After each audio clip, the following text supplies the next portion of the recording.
Welcome back to my channel. My name's Louise and this is Louise's Lifestyle. Thank you for joining me. So another update on the bathroom plants, the tropical plants growing in the bathroom, and it's October, mid-October now.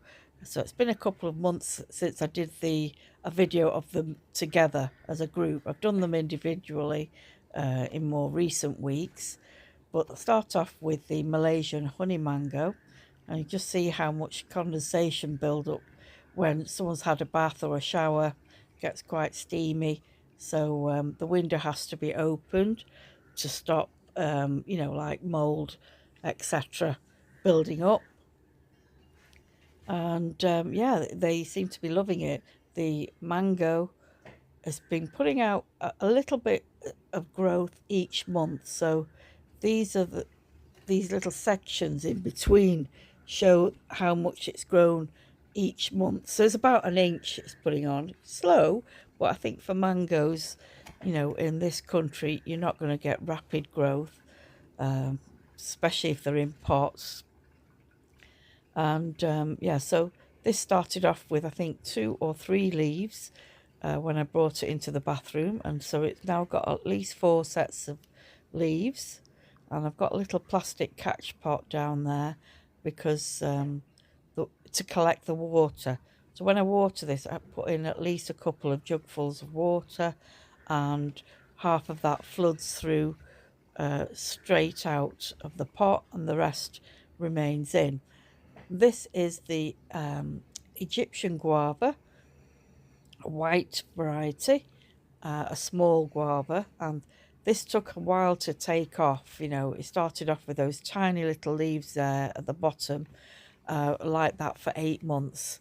And so it's now over a year old, and it's putting on good growth, nice sized leaves, healthy looking leaves.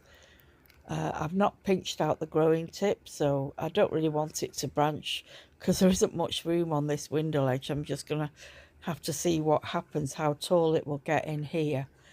And yeah, so guava, the very first time I grew guava from seed was back in 2012. So over a decade ago. And I had lots of, and they were the white guavas at that time.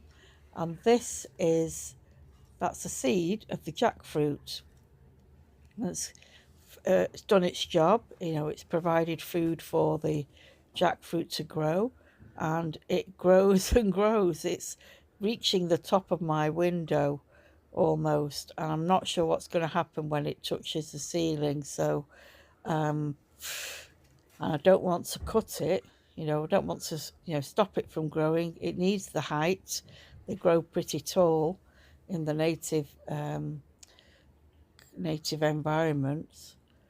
So yeah, I'm just gonna have to see how I will cope with this.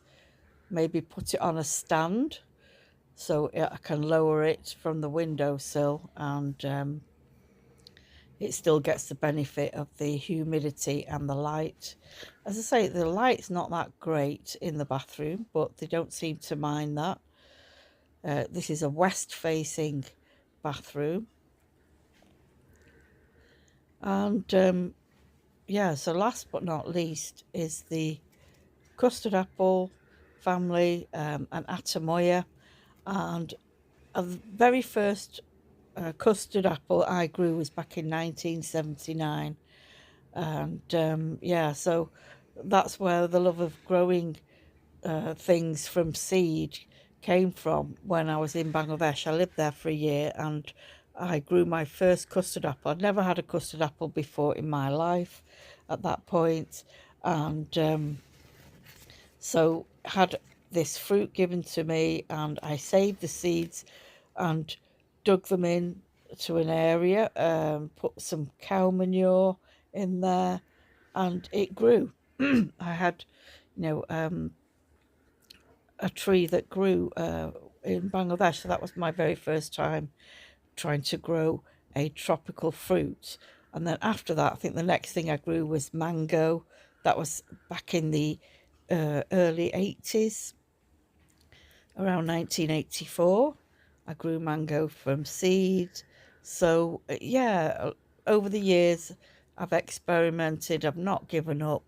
You know, you learn each time when you plant something, it grows well and then it dies, and then you have to pick apart what, you know, why, what you think was the cause, overwatering, underwatering, wrong kind of soil, etc.